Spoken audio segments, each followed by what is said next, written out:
It's just junk!" The shout cracked across the parking lot like a slap. In one blur of motion, the young man stepped forward and unleashed a hiss of red paint across the faded door of the old truck. The nozzle shook with pressure, the word he sprayed crooked and violent. Loser. An elderly man stood frozen just a step away, a calloused hand resting on the warm metal of the tailgate. He didn't flinch. Not when the paint splattered. Not when the second hiss followed. The spray caught a portion of the chrome mirror, dripping down toward the side panel like blood off a wound. The young man laughed, a high, sharp sound that didn't belong in the quiet of a Saturday afternoon. "You proud of this piece of crap? Seriously? Was it from the war you lost?" He waved the can in the air like a flag of mockery, stepping even closer. The old man's grip on the tailgate tightened. His shoulders straightened, slow and deliberate. His voice didn't come, only the sound of breath drawn deep into his chest. The breeze shifted and carried the sharp stench of aerosol and something heavier. Disrespect. "You think wearing that hat makes you something special?" The punk sneered, eyeing the simple olive cap that shaded the man's face. "You're nothing but rust and stories no one cares about." He slammed his palm against the side of the truck, rattling the window. "You hear me, old man? You're done. All your kind, gone and forgotten." The old man turned finally, his face carved by time, by loss, by years of silence and things he'd never say. He didn't lift a hand. He didn't shout. Instead, from down the road, faint at first, came the unmistakable crawling thunder of motorcycle engines. One, then four, then more. Low, steady, getting closer. The punk didn't notice, but the old man looked toward the road and finally let go of the truck. They were coming. If you believe every veteran deserves respect, please subscribe, because every view helps this message reach those who need it most. Harold "Buck" Matheson didn't sleep much anymore. Not in the way most men did. His nights were restless, his mornings early, and every hour in between marked by small rituals of movement, the kind of slow habits carved out by grief, repetition, and discipline. At 83 years old, Buck's back bent a little lower than it used to, but there was still something upright in his bearing, something from another era, a posture that hadn't forgotten how to stand at attention. Every Saturday, rain or shine, Buck pulled his rust-red 1980s pickup out of his gravel driveway and drove exactly 11 minutes into town. The truck was no beauty, not to the untrained eye. It bore the bruises of time, chipped paint, a cracked rearview mirror, faded headlights that fogged like tired eyes. But every scratch had been earned, every dent a story. In the bed were carefully stacked tools, tied down with frayed cords and a practiced hand. He drove with both hands on the wheel, chin tucked, eyes forward. This truck had once sat silent for 6 years after Buck's son Tommy had left for Iraq. When the call came, the one that folded Buck's world inward, the truck hadn't moved in weeks. It was Buck who opened the hood again. Buck who rebuilt the engine with a stiff spine and a broken heart. Not because it needed fixing, but because it was the last machine they'd turned wrenches on together.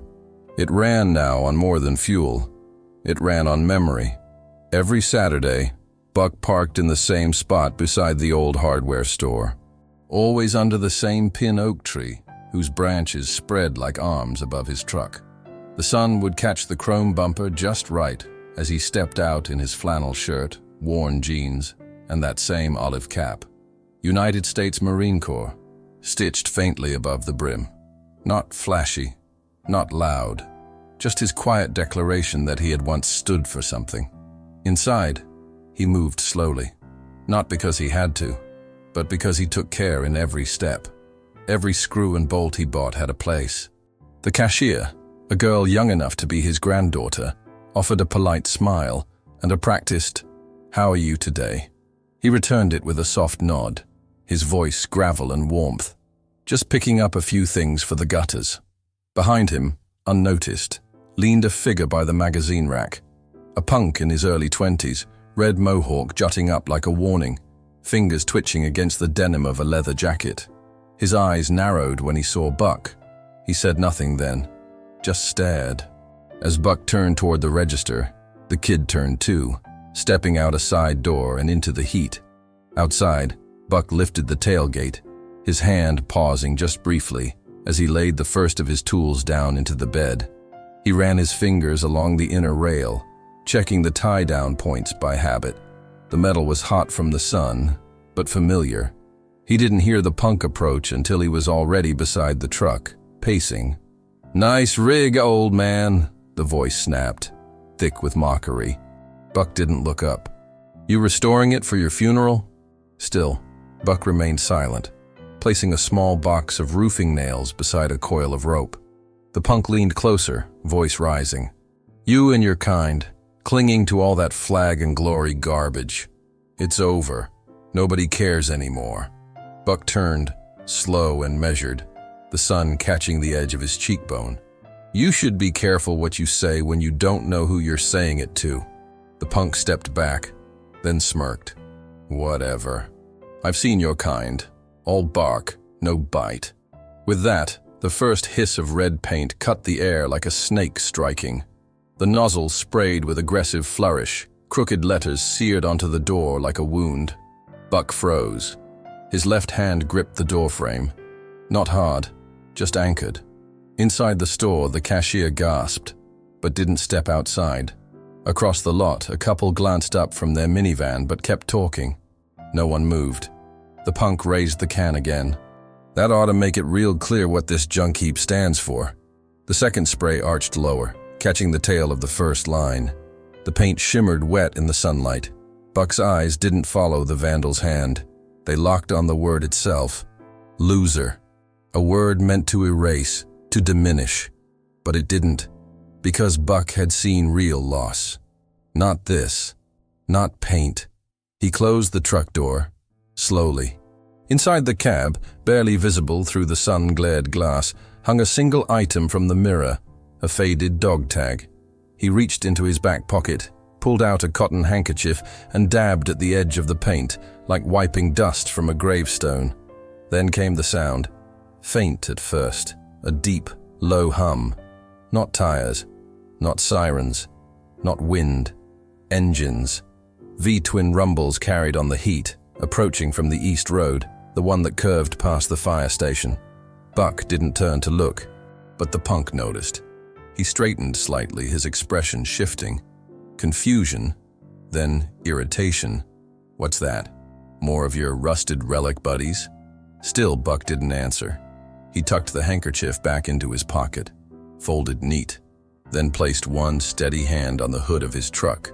The sound grew louder, not fast, not a roar, but deliberate, confident. And then they appeared.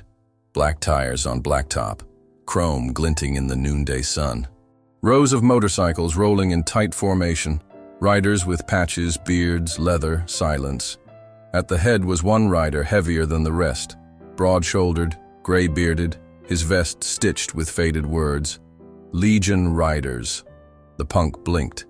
"Is this some kind of show?" He turned to Buck, but Buck didn't respond. He just stood there and waited, and the bikers kept coming. The motorcycles came in like a slow-moving tide, deliberate and soundless in speech, yet deafening in presence. Their engines didn't scream. They rumbled, deep and sustained, like thunder grumbling across distant hills. One by one, they pulled in and stopped. Kickstands lowered with metallic clinks, leather boots pressed to pavement, gloves gripped throttle handles but didn't twitch. No one revved, no one spoke. The punk, spray can still loose in his hand, stood between the truck and the open lot, blinking now against the glare of chrome and sun. His smirk had faltered. His posture, a moment ago cocky and angular, sagged slightly like a flag losing wind. 30 motorcycles, 30 riders, all still, all watching. Buck didn't move either. His hand still rested on the truck's hood, as if steadying not the metal, but the memory inside it. The old cap shaded his eyes, but his jaw was set, firm as the horizon. From the lead bike stepped a figure whose shadow stretched long across the gravel. Griff Tank Dawson wasn't a man you mistook for anything else. Barrel-chested, beard like wire wool streaked silver, Denim vest, sun-faded and patched with the scars of service and time. On his chest, one word stitched in red thread: brotherhood. He walked forward with the steadiness of someone who knew exactly where he was going and had no need to rush to get there. The punk stepped back. One foot, then another. The paint can lowered. "What is this?" he said, but the defiance had drained from his voice like water from a leaking bucket. Griff didn't answer the question. Instead, he stopped just short of Buck's front fender, his boots crunching the dry gravel, and turned his gaze on the spray-painted word now smeared half red, half dabbed clean. His mouth didn't twitch. His eyes didn't blink. "You touch this man's truck?" Griff asked, the words even and quiet. The punk puffed his chest, a last flicker of bravado rising from habit. "It's junk. Just like him. Who even cares anymore?" Griff's brow lifted, not in surprise, but as if taking stock. His gaze shifted, not to the punk, but to Buck. "You all right, Sarge?" Buck nodded once. "I'm standing." A pause. Not empty, but full, like the space between a bell and its echo. Griff turned back to the punk. "That truck's no junk. That truck's a grave marker, son." The punk blinked. "What?" Griff's voice didn't rise, but the air around him thickened with each word. He built it with his son. The boy didn't make it home. That truck did. From somewhere behind the line of bikes, a murmur of boots shifting, hands folded across vests, heads turned slightly. They were listening, but not intervening. This wasn't about numbers. This was about presence. Griff took a slow step forward. The punk didn't back up this time, but his shoulders stiffened. "You know what this is, don't you?" Griff said, tilting his head toward the truck. "This isn't just metal. This is grief with wheels. This is memory with an engine." The punk didn't answer. Griff's eyes narrowed. "You might not respect that. That's your problem. But you will not disrespect it again." The punk turned slightly, scanning the crowd. There was no path out. The bikes were a wall now, a wall of silence and heat and watchful waiting. From behind the crowd, someone tossed something underhand, a rag. It landed near the punk's boots with a small puff of dust. Griff didn't look away. "Clean it." The punk hesitated. The spray can still in one hand, the rag now by his foot. Time thickened, sticky and unbearable. Then Griff said it again, not louder, not sharper, just firmer. "Now." The command didn't boom, but it landed like a hammer. The punk crouched, slowly. His fingers reached for the rag. Buck still hadn't moved, still hadn't spoken. But his gaze was steady, his breath calm. The kind of composure that isn't taught, only forged. As the punk dabbed at the red letters, now drying into the metal, the bikers stood in full stillness. No jeers, no vengeance, just a kind of sacred presence that made noise unnecessary. Griff stepped back, folded his arms across his chest.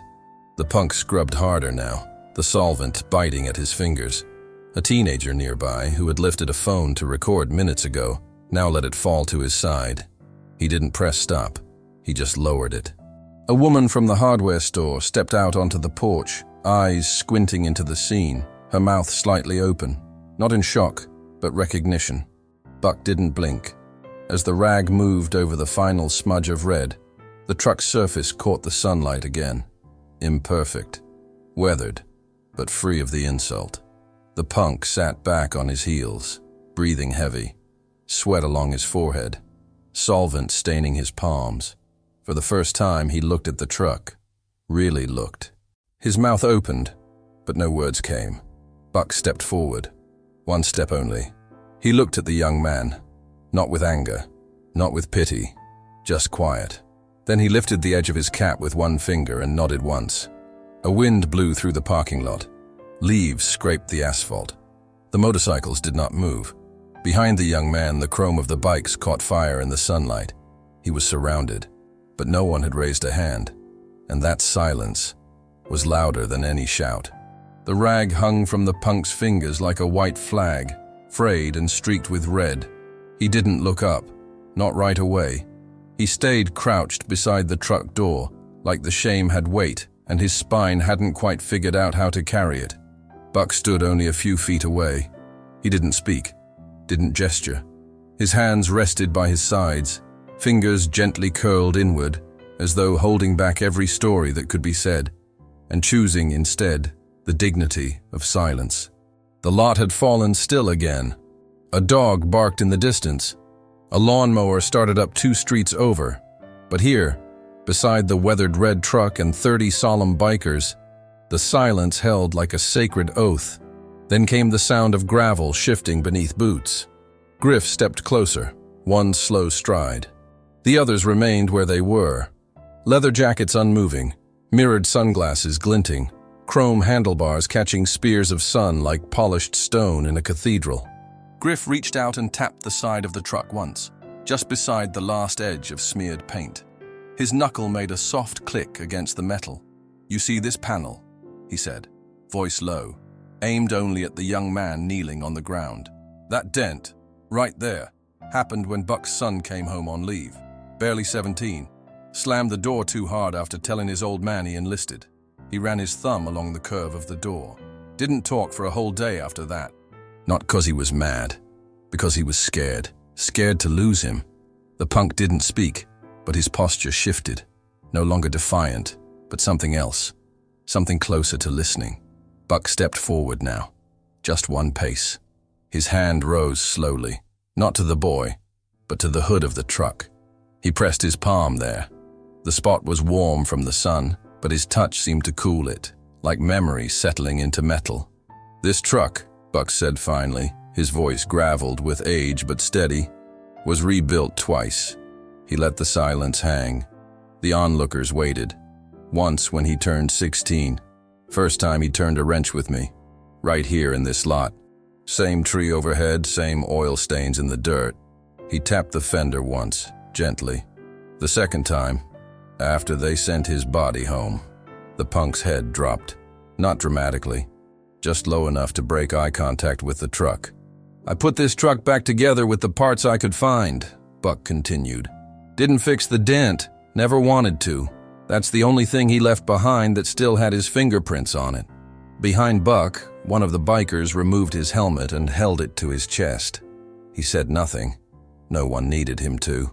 Griff looked at the young man and added, not unkindly, "You spray paint that word on metal, son, but it sticks to your own hands too." The rag dropped. Not thrown, not discarded, just released. The punk rose, slower than before, arms stiff at his sides. His eyes darted between Buck, the truck, and the silent line of bikers. He looked like he wanted to say something, but nothing fit. Buck nodded once. "You don't need to apologize. Just understand." The punk opened his mouth, closed it. He stepped back. 3 paces, then 5. No one followed. No one blocked him. They simply watched. He turned and walked out of the lot, the sun casting his long shadow across the gravel, past the curb, past the tree, past the reach of that silence. The scent of paint still lingered faintly in the heat behind him, but the message was gone. Griff stepped beside Buck again, arms folded. "You handled that cleaner than I would have."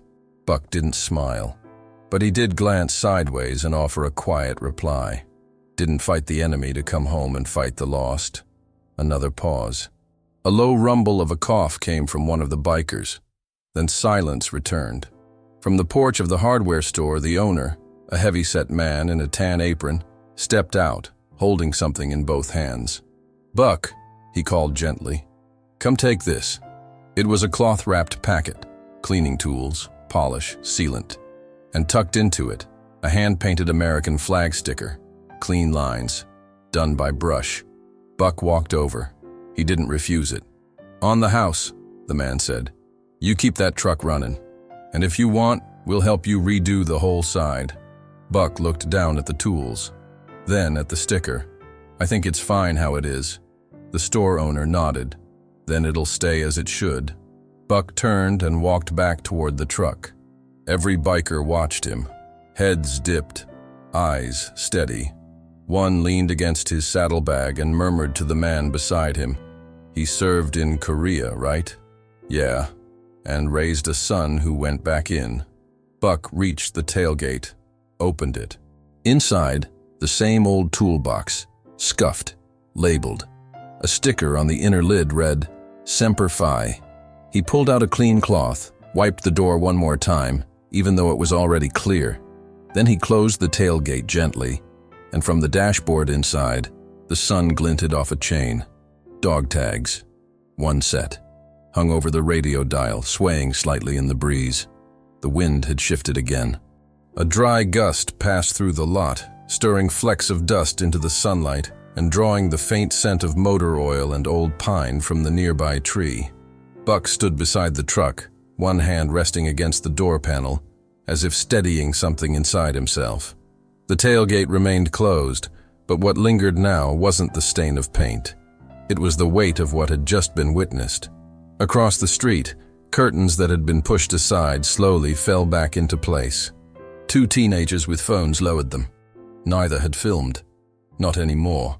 One of the older bikers stepped forward now. Lanky, wiry-armed, with sun-creased lines etched into his cheeks like a desert map. His jacket bore patches from decades past, frayed and faded. He didn't speak to Buck at first. He turned to the others. "Raise your hand," he said, voice firm. "If this man's ever helped you with something and asked nothing in return." Hands rose slowly. 1, 3, 8, then more. Some nodded silently. Others stood with arms folded but chins lifted, each expression a page of unspoken tribute. One man even raised his prosthetic arm, titanium and black wrapped in leather cord, holding it high in salute. Buck said nothing. He didn't look for thanks. He'd never looked for anything. The moment was interrupted not by noise but by presence. From inside the hardware store, a woman stepped out. Mid-40s, sharp but kind features, apron tied tight, name tag shining faintly in the sun.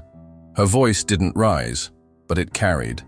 "You know he used to deliver tools by hand to anyone out of work," she said, eyes on the group.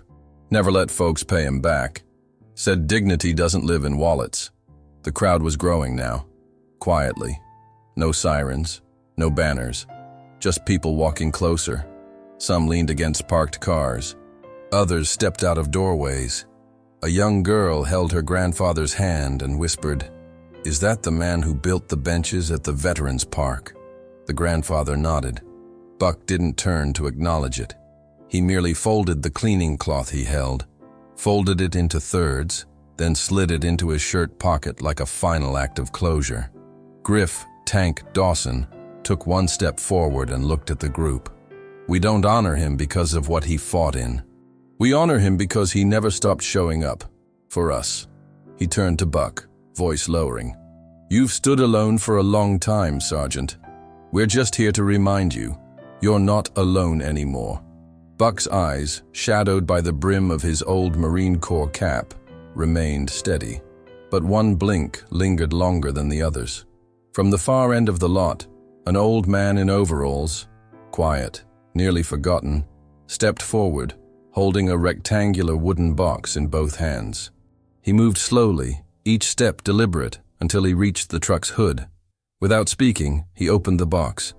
Inside, a brass plate, modest, polished, engraved with care.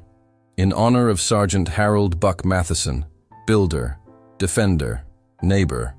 No screws, no bolts, just the plate. The man offered it to Buck. The veteran didn't ask why. He simply nodded. One slow, measured nod. Another man stepped forward from the edge. The same one who had watched from the beginning but hadn't spoken a word. He wore no patch, no insignia, just a plain green shirt and boots worn down at the heel. His voice, when it came, sounded like it belonged to someone who hadn't spoken much in years. "I lost my brother in Fallujah," he said, "and I never really knew what to do with that." He stepped closer. "I used to see you parked here every Saturday. Thought you were just a quiet old man stuck in time." He paused. "I didn't know you were keeping something sacred." Buck's response was a breath, nothing more. A breath and a faint tap of his thumb against the side of the truck, like punctuation. Griff turned slightly, his own voice softening as he addressed the group once more. "We'll ride next Saturday," he said. "All of us." He looked down at the pavement. Not for a show, not for a flag, just to keep him company. A soft murmur of assent rippled through the riders. One leaned into his handlebars and whispered, "It's about time." Buck exhaled again. This one slower, not from exhaustion, but release. He stepped toward the driver's side and opened the door. The hinges creaked the way they always had, but now it sounded like memory instead of age. The interior of the truck was simple, clean, faded upholstery, a cracked dashboard where sunlight had written its own story across time. And dangling from the rearview mirror, the dog tags swayed once more. Not because of movement, but because the wind had reached just far enough to touch them. He climbed in without help. Griff stepped back. As the door shut, the 30 riders turned, not all at once, but in sequence, like ceremony. They mounted up, helmets on, engines cold but loyal. The crowd stayed silent. And as Buck turned the ignition, the old engine grumbled to life. Not loud, not proud, just persistent, like it had somewhere to go and memories to carry along the way. The flag decal on the bumper, once torn, now held a shimmer of clear polish. It caught the light. As Buck drove out of the lot, the bikes moved with him. No formation, no destination, just a quiet procession of gratitude. And behind them, on the hot gravel where the truck had once sat, remained nothing but a faint red smear and a rag, folded, left behind. The old truck's taillights disappeared beyond the corner, the engine's quiet hum still echoing faintly down the block. One by one, the bikes followed. No revving, no rush, just a tide of motion pulled by gravity and respect. The lot was not empty, but it felt transformed. Time slowed. Nobody dared speak. Only the punk remained where he stood, the spray can long since dropped and rolled toward the curb. His fingers still had streaks of red on them, dried in patches like stains he didn't know how to clean. His arms hung stiff at his sides, like even he knew the moment had outrun his bravado. He had not been touched, not by hands, but by something far heavier. Griff Tank Dawson had not followed the others. He stood at the edge of the lot, hands on his hips, watching the young man with a gaze that had broken stronger men without saying a word. The air between them wasn't charged with threat, but authority, the kind forged in the space between chaos and duty. "You don't know what you just did," Griff said, voice low. The punk glanced up, jaw tight but cracked. "It's just a truck." "No." Griff's voice didn't rise. "That was never just a truck. And that man? He's not someone you dismiss." The silence tightened again. Even the breeze seemed to wait. Griff took a step closer, not looming, not threatening, but direct. "You look like you're trying to be angry at something." "I get that," he said. "But you lashed out at the wrong person, in the wrong place, at the worst time." The punk's mouth opened, but no words came. He looked down at his boots, scuffed and worn. "I didn't know," he muttered. "You didn't care to know," Griff corrected gently. "That's the difference." For a long stretch of seconds, nothing moved. A moth danced in the sunlight near the store window. The wind nudged the rag still lying where it had fallen. The world, it seemed, was holding its breath, waiting to see what this young man would do now that his stage had dissolved. "You said it was just junk," Griff added. "But if you really saw what that truck carried, you'd know it held more than tools and rust. It held years, loss, sacrifice." The punk's eyes shifted. His shoulders sunk. I didn't mean..." "Doesn't matter what you meant," Griff said. "What matters is what you left behind." He reached down and picked up the rag, still wet, now smudged with solvent and fading red. He folded it once, twice, then tucked it into the punk's hand. "Take this," he said. The punk stared at it, then at Griff. "Why?" "Because you started something today," Griff said. "And how you carry this, how you carry what you've done, will say more about you than any spray paint ever will." The punk didn't answer. But he didn't drop the rag either. Behind them, the store door creaked open. The same woman with the apron stepped out and placed a bottle of water on the ground near the punk without saying a word. Her eyes didn't soften, but they didn't harden either. It was an offering of stillness. In the distance, a faint rumble echoed again. Bikes dispersing, routes splitting, their message left behind like footprints pressed deep into the road. Griff looked up toward the sun, then back at the lot.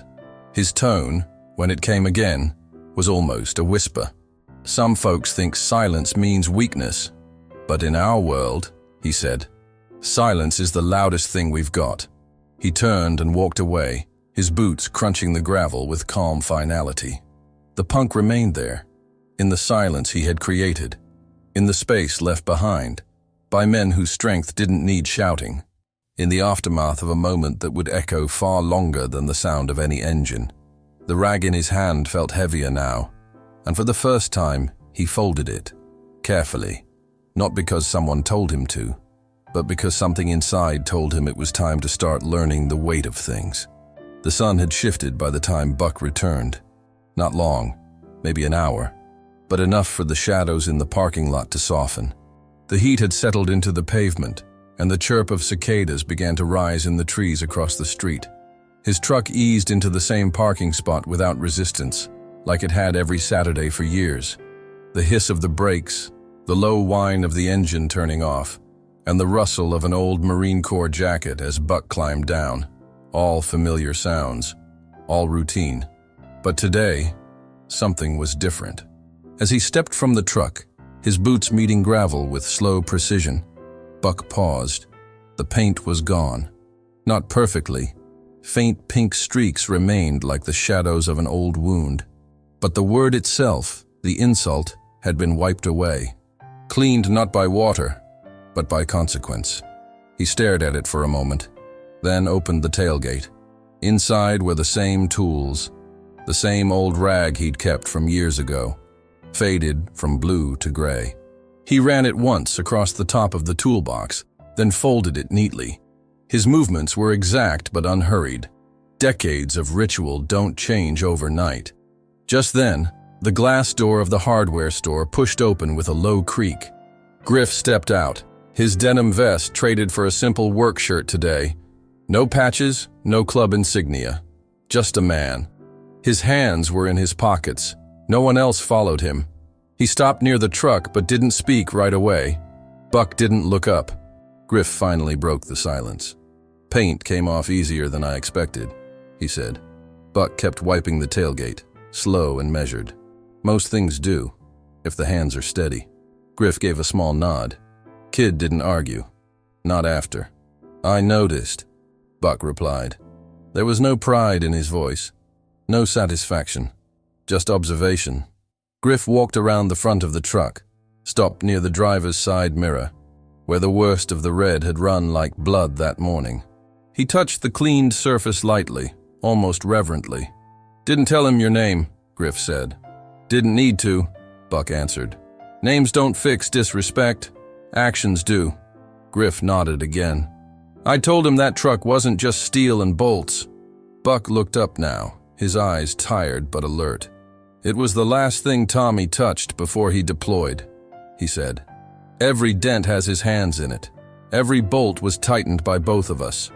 A long pause settled between them. Griff leaned on the edge of the hood. I didn't know that, he said softly. Most people don't, Buck replied. They just see rust. They stood there a while, the silence now comforting rather than tense. Birds chattered in the tree overhead. Somewhere behind the store, a radio played faint country music through an open back door. Finally, Griff turned and pulled something from his back pocket. A folded cloth. A piece of the old American flag they used for motorcycle ceremonies. Faded stars. Weather-worn, but still whole. He handed it to Buck without a word. Buck took it, unfolded it slowly, and laid it across the dash. That belonged to Rick, Griff said. One of ours. Iraq, Uro 4, never made it past Fallujah. His family wanted it to be somewhere it would ride again. Buck didn't say thank you. He just nodded, once, and adjusted the cloth so it wouldn't slide when he drove. From inside the store, the same young cashier who had smiled politely earlier now stepped into the doorway. This time she carried something wrapped in paper. She walked over cautiously and extended the bundle to Buck. "Mr. Matheson," she said, voice quiet. "My dad used to serve with the Legion Riders. Said I should give you this." Buck unwrapped it slowly. Inside was a small, handmade decal. The flag, hand-painted, with a single gold star in the corner. A gold star, for a son not coming home. He didn't speak, but his hand shook just slightly as he set it beside the folded cloth on the dash. The girl stepped back, but not away. She stood near the truck, eyes lowered, not in shame, but in reverence. Griff put a hand on her shoulder. "Let him be," he said. "This is his quiet." And so she did. The lot stayed still for a moment longer. The old truck, the folded flag, the gold star shining faintly under the afternoon sun. What had been a scene of vandalism just hours ago had become something else entirely. A monument not made of stone, but of silence, respect, and earned memory. The sky above the hardware store had turned a shade deeper, washed in the warm gold of late afternoon. Shadows grew longer on the pavement, but in that stillness, something had shifted, not just in the light, but in the way the very air seemed to settle around the truck. Buck stood at the driver's side, the door closed, his left hand resting lightly against the mirror. He wasn't in a rush to leave. He never was. But today, the weight of everything felt like it had finally landed. Not heavy, just honest. The kind of weight that doesn't press you down, but roots you where you are. From the far end of the lot came a new sound. Not the thrum of a motor or the scuff of boots, but the roll of wheels. 4 of them. A small group of high school students rounded the side of the store, pushing a battered utility cart covered in paint buckets, brushes, cleaning rags, and a folded ladder. At the front of the cart walked a stocky young man, no older than 18, wearing a grease-stained jumpsuit. Behind him trailed 3 others, a girl with a shop apron, and 2 boys in matching vocational school tees. They stopped a few feet away from the truck.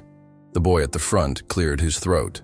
"Mr. Matheson," he said, "we're from the high school auto shop. Our teacher's a vet.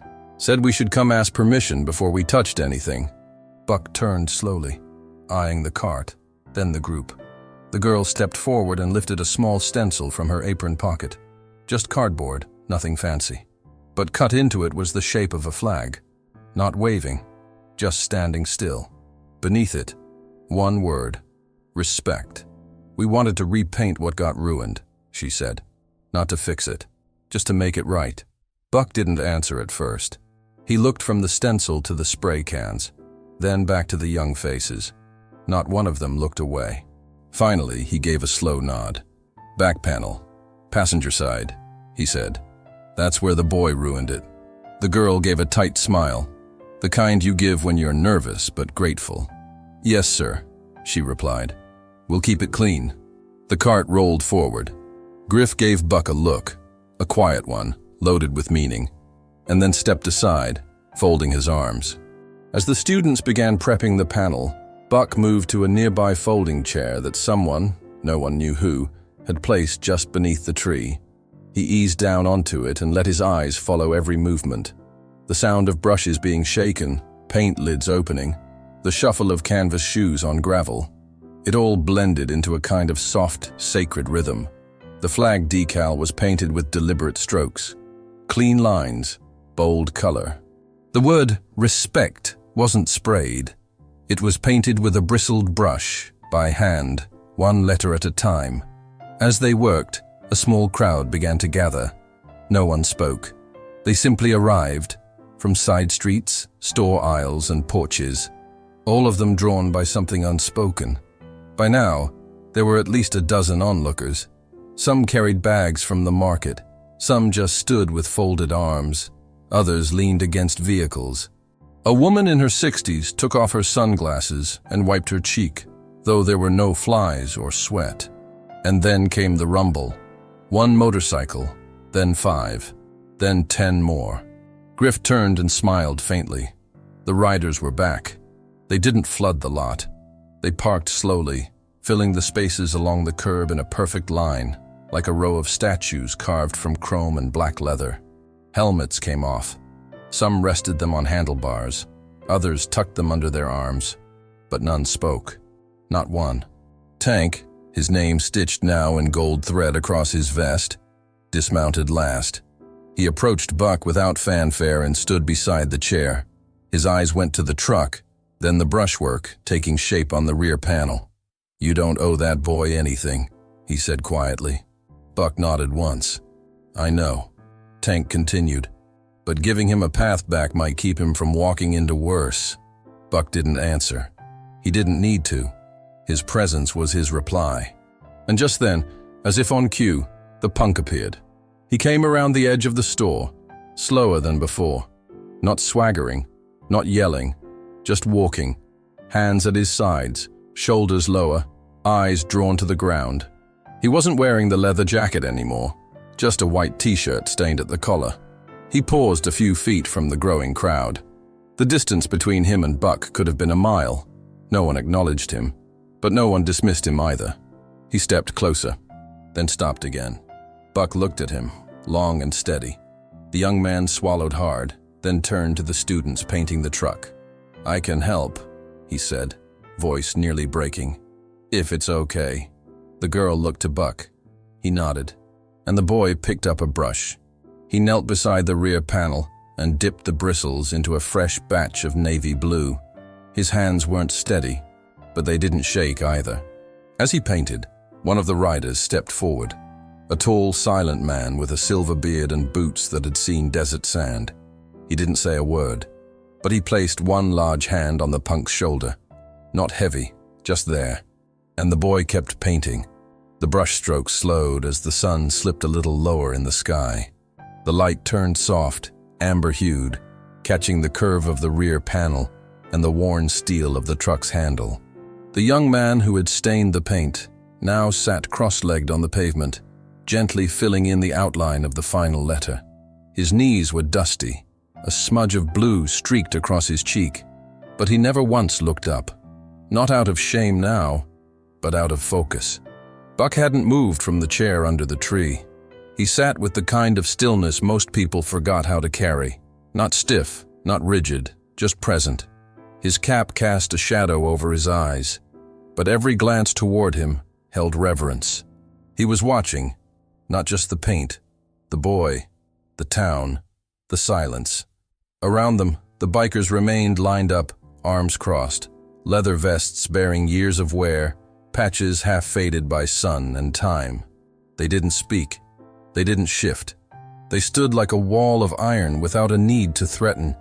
Their silence wasn't empty. It held history.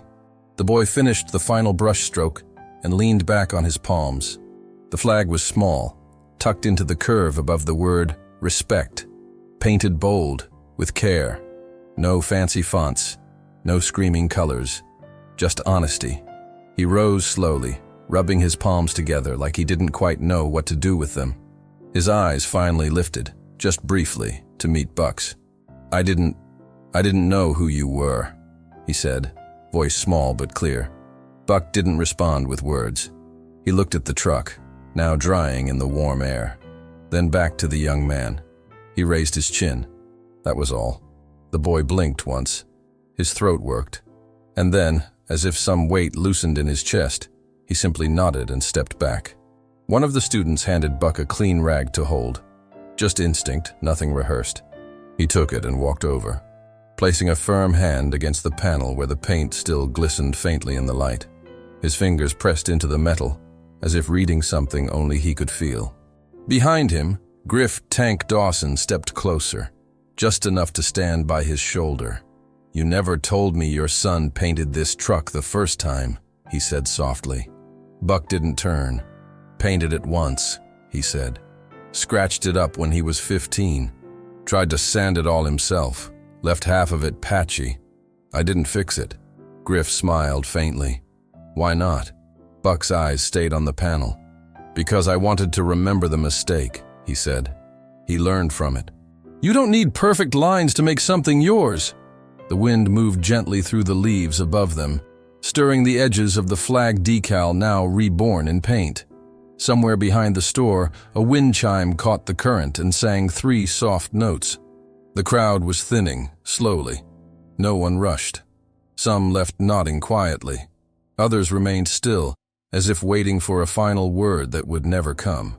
A little boy holding his father's hand pointed at the truck as they walked past, and the father murmured something in the child's ear. Buck turned slightly and looked toward the boy who had spray-painted his truck.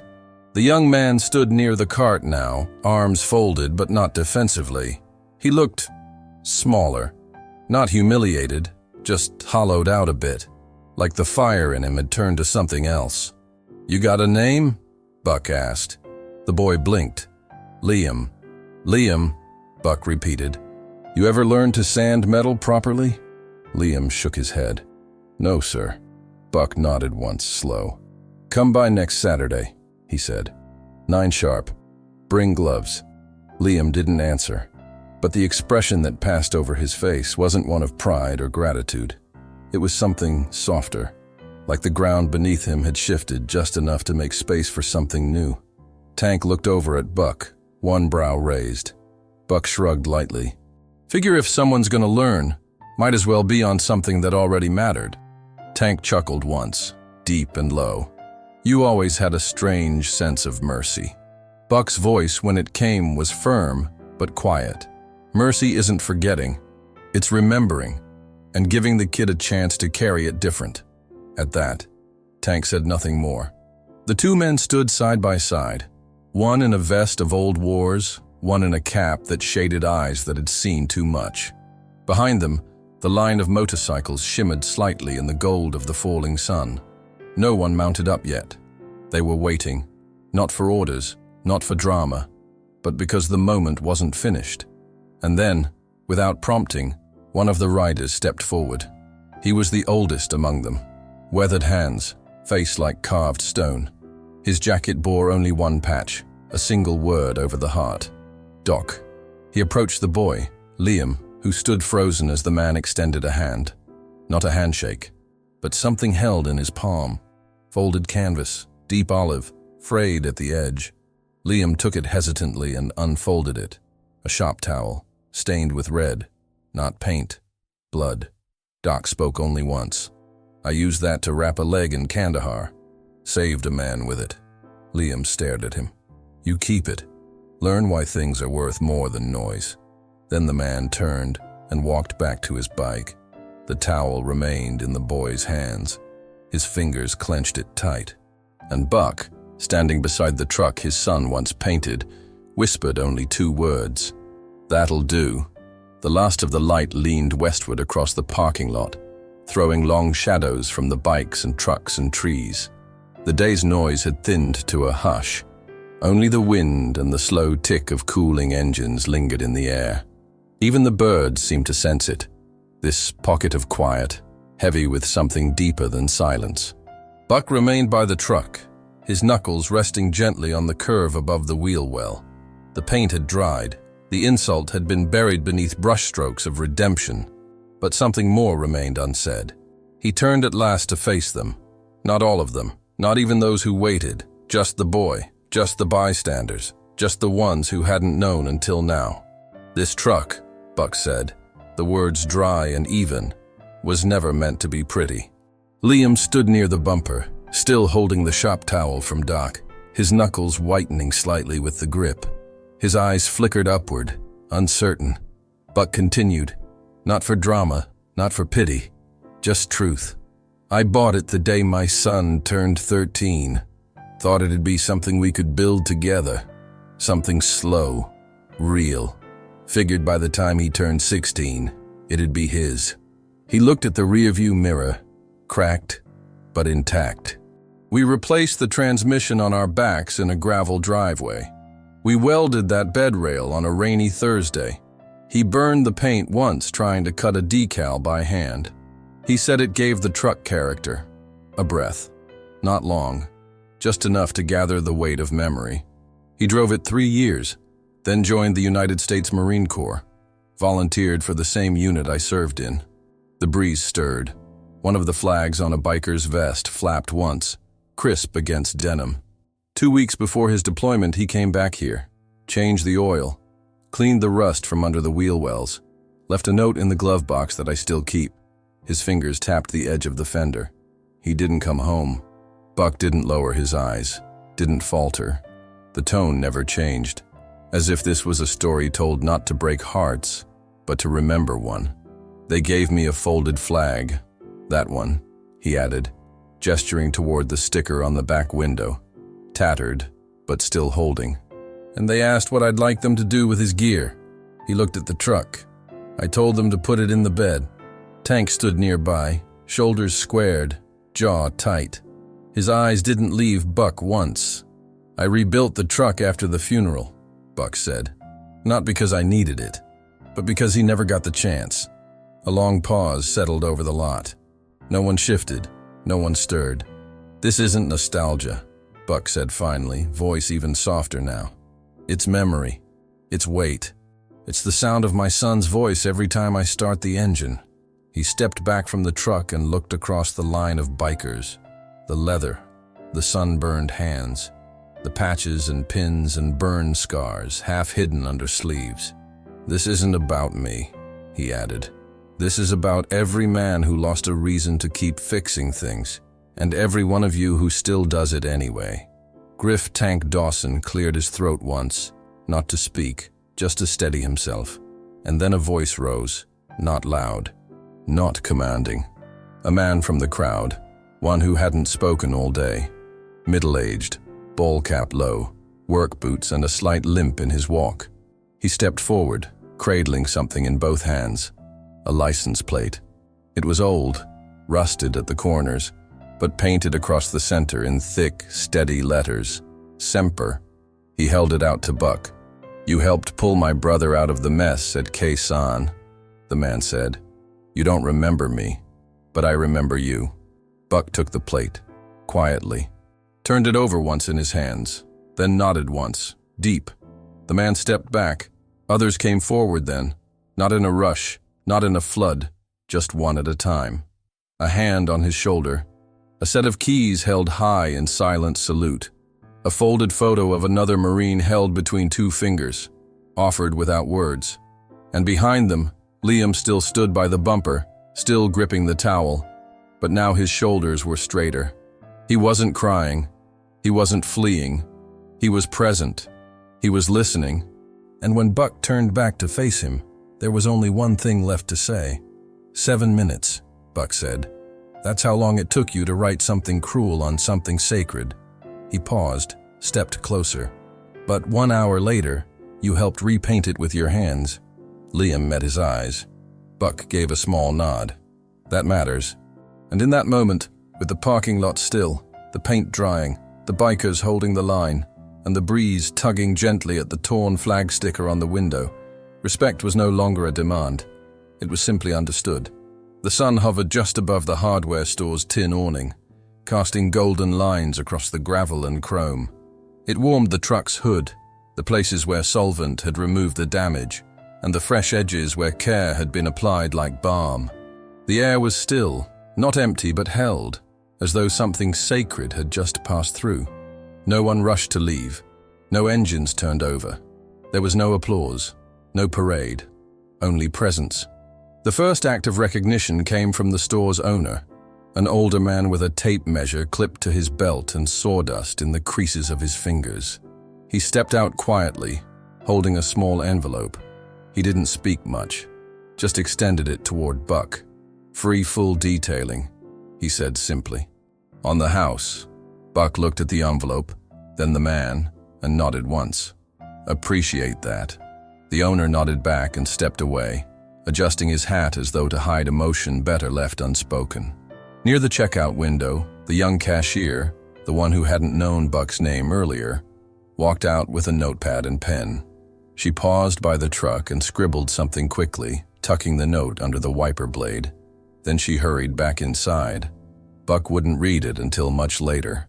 It would say only, "My grandfather was a veteran too. Thank you for not breaking when you had every reason to." The biker line held for several more minutes. not out of obligation, but out of shared gravity. The group that had once simply watched, bystanders, locals, even those who had scrolled their phones during the confrontation, now stood quieter, their expressions changed. Not guilty, not ashamed, just aware. One of the high school students who worked in the shop department lingered behind his friends. He approached the truck slowly, glancing toward Buck for permission before running his fingers along the edge of the tailgate, reverent, as if touching something that had seen war. Then came the detail, no one planned. Buck noticed it first, though he said nothing. Someone, no one would ever admit who, had carefully repainted the American flag decal on the rear panel. The brushstrokes were faint but intentional, as though done with a small brush and deep care. It wasn't perfect. It was better.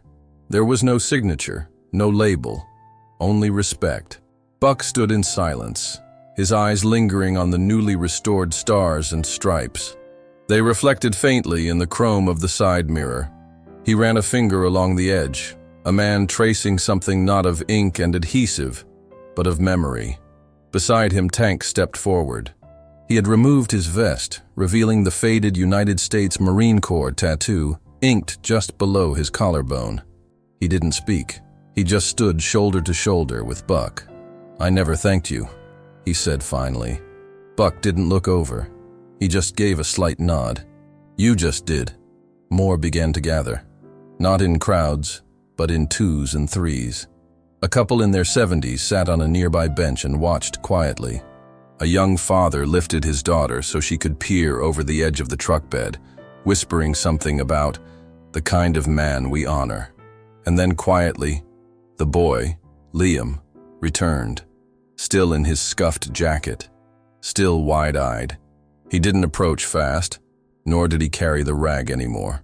He held something else, a small, battered notebook. He extended it to Buck without a word. Buck opened it and flipped through the first few pages.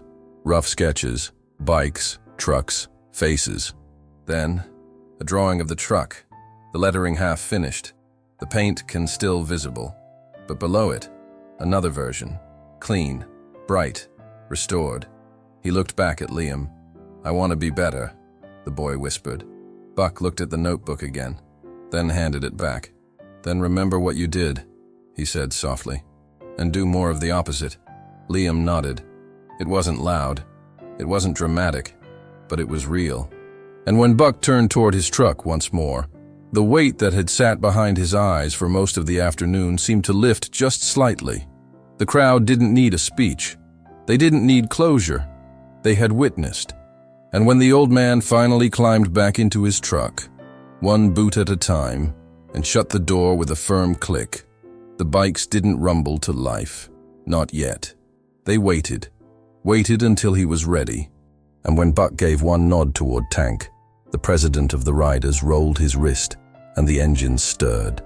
30 motorcycles roared, not in defiance, but in escort, and the truck rolled out, slow, beneath a canopy of respect, wheels turning not just over gravel, but into legacy.